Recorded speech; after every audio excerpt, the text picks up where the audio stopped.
सो hey guys, अभी हमारा problem है क्रेज़ी जंपिंग फ्रॉग्स।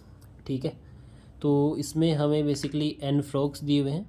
ठीक है, एन फ्रॉग्स जिनकी नंबरिंग की हुई है 1 to n और एक एरे गिवन है जिसमें हर फ्रॉग का इंडेक्स दिया हुआ है कि वो स्टार्टिंग में कौन से इंडेक्स पर है। ठीक है, और हमारे पास 2n बकेट्स है। ठीक है, बेसिकली 2n बकेट्स है जिन जिन जिन पोजिशन पर हमारे ये फ्रॉग्स हो सकते हैं। तो एक टाइम पर कोई भी फ्रॉग एफ मान लो, वो या तो लेफ़्ट की तरफ जंप करेगा या फिर राइट की तरफ जंप करेगा। जिस साइड उसको अपने से मिनिमम या फिर मतलब लेफ़्ट और राइट में जो जो एलिमेंट है, सपोज यहाँ पे अगर ए है और बी है, इन दोनों में से जो मिनिमम होगा उस तरफ ये मूव कर जाएगा। अगर ए लेस देन बी है तो हमारा फ्रॉग इधर मूव कर जाएगा, अगर बी लेस देन ए है तो हमारा फ्रॉग इधर मूव कर जाएगा।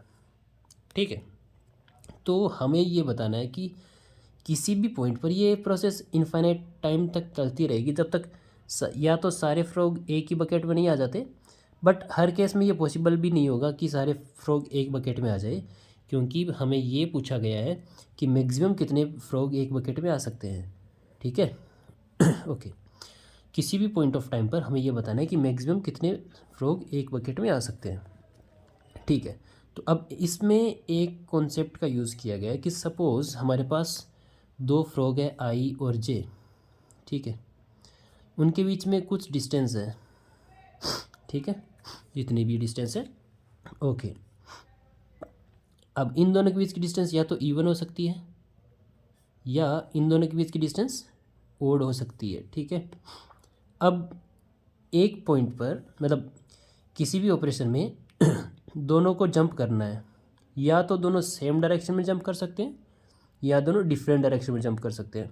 सेम डायरेक्शन में जंप करना मतलब या तो ये भी इधर जाए ये भी इधर जाए, तब ये एक स्टेप इधर गया ये एक स्टेप उधर चला गया, तो इन दोनों के बीच की डिस्टेंस में कोई फ़र्क नहीं पड़ा। मतलब उन दोनों के बीच के जो डिस्टेंस का डिफरेंस था 0 से चेंज हुआ, मतलब कोई चेंज नहीं आया। ठीक है, अगर दोनों अपोजिट डायरेक्शन में जाए, मतलब अगर ये वाला इधर जाता है और ये वाला इधर जाता है, तो +1 यहाँ से +1 यहाँ से, तो इनके बीच की जो ओरिजिनल डिस्टेंस थी उसमें +2 से इंक्रीमेंट आ जाएगा, +2 हो जाएगा।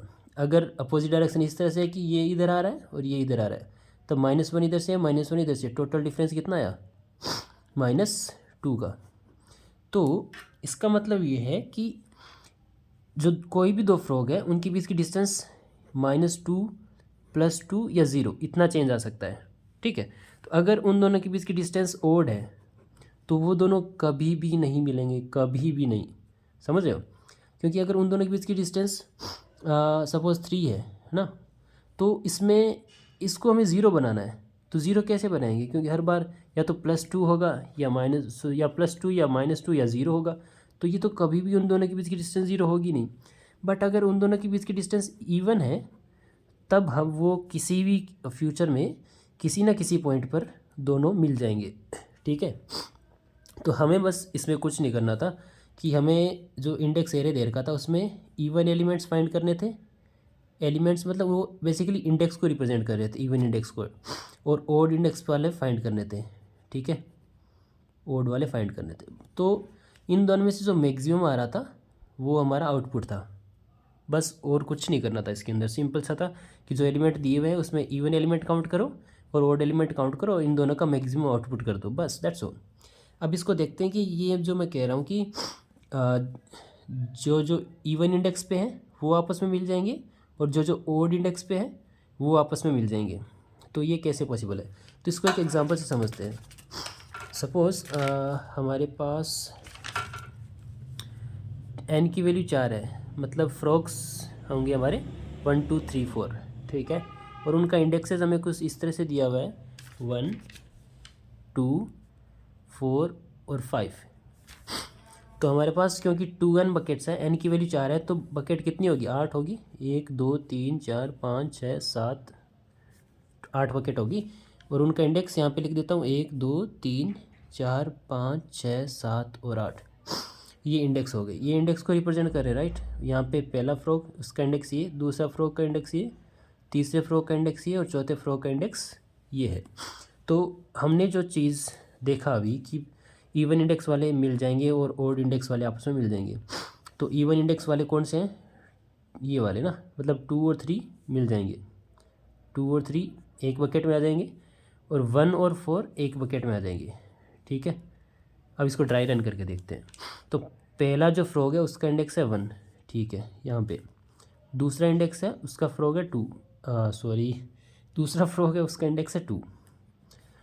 तीसरा फ्रॉग है उसका इंडेक्स है 4, मतलब तीसरा फ्रॉग यहाँ पे है। और जो चौथा फ्रॉग है उसका इंडेक्स 5 है, ये यहाँ पे है। ठीक है, अब नेक्स्ट में क्या होगा कि ये वाला फ्रॉग किधर मूव करेगा, क्योंकि इस साइड तो कोई एलिमेंट ही नहीं है, तो इसको तो बस इधर ही जाना होगा। ठीक है, तो फिर से यही एरे बना लेते हैं सारी बकेट्स, 1 2 3 4 5 6 7। तो 1 इधर आ गया। ओके, अब 2 किधर जाएगा, 2 के लिए मिनिमम एलिमेंट इस साइड है, तो 2 इधर आ गया। 3, अब 3 किधर जाएगा, 3 के लिए मिनिमम एलिमेंट इस साइड है। ठीक है, अब ये नहीं देखना कि यहाँ पे खाली पड़ा है, ऐसा नहीं देखना, अगर जहाँ पे फ्रॉग है वहीं पे देखना है। तो 3 इधर आएगा एक स्टेप। अब 4 के लिए इधर तो कोई एलिमेंट ही नहीं है, तो वो इस साइड देखेगा, तो ये मिनिमम एलिमेंट इधर है, तो ये यहाँ पे आ गया। अब होगा नेक्स्ट ऑपरेशन। ठीक है, नेक्स्ट ऑपरेशन में क्या होगा,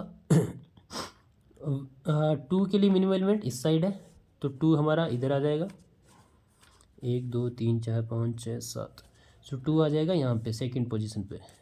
अब 1 के लिए मिनिमम एलिमेंट 3 और 2 में से मिनिमम इधर है, तो 1 इधर चला जाएगा। अब 3 के लिए मिनिमम 1 और 4 में से 1 ही मिनिमम है, तो ये 3 भी इधर आ जाएगा सेम बकेट में 2,3। ठीक है, 2,3 यहाँ पे। और 4 के लिए मिनिमम मिनिमम एलिमेंट इस साइड है, तो 4 आ गया इधर। फिर होगा नेक्स्ट ऑपरेशन। अब 1 के लिए इधर तो कोई एलिमेंट ही नहीं है, तो 1 को तो इधर ही जाना पड़ेगा। तो यहाँ पे 1 2 3 4 5 6 7, तो 1 आ गया यहाँ पे। अब 2 और 3 दोनों के लिए मिनिमम एलिमेंट इस साइड है, तो ये दोनों चले गए इधर। फिर 4 के लिए मिनिमम एलिमेंट इधर है, तो 4 आ गया यहाँ पे। तो हमने देखा था कि 2 और 3 सेम बकेट में आ जाएंगे, 1 और 4 सेम बकेट में आ जाएंगे। अब देखो जैसे अब ये दोनों आ गए ना, क्योंकि ये इन दोनों का इंडेक्स इवन था, 1 और 4 ओड था, ओड वाले एक बकेट में आ गए। इन दोनों का इंडेक्स इवन था, तो ये दोनों एक बकेट में आ गए। ठीक है, तो अब लेकिन ये चारों एक बकेट में कभी नहीं आएंगे। अब जैसे क्या होगा, ये अनलिमिटेड टाइम्स मतलब इनफाइनाइट टाइम चलता रहेगा, ये दोनों इधर जाएंगे, ये दोनों इधर आएंगे, फिर ये रिपीटेडली चलता रहेगा ये बस। ठीक है, तो आपको बस कुछ नहीं करना इसमें, सिंपल वेक्टर इनपुट लेना है, इसके अंदर इवन एलिमेंट्स काउंट कर लिए और ओड एलिमेंट्स काउंट कर लिए। ठीक है, इन दोनों में से जो मैक्सिमम आएगा वही हमारा आउटपुट होगा। That's all. I think it's very clear to you, क्योंकि यहाँ पे डिस्टेंस का जो चेंज आ रहा है इंडेक्सेस के बीच में +2 -2 या फिर 0 आ रहा है, इसलिए जो इवन इंडेक्स पे हैं वो एक पॉइंट पे जाके मिल जाएंगे, और जो ऑड इंडेक्स पे हैं वो एक पॉइंट पे जाके मिल जाएंगे। तो इसलिए हमें बस इवन और ऑड एलिमेंट्स काउंट करने हैं और उनमें से मैक्सिमम को आउटपुट करना है, और कुछ नहीं। Thank you so much for watching the video and do subscribe the channel अगर कुछ हेल्प हुई हो इससे। बाकी मिलते हैं अगले वीडियो में, बाय बाय।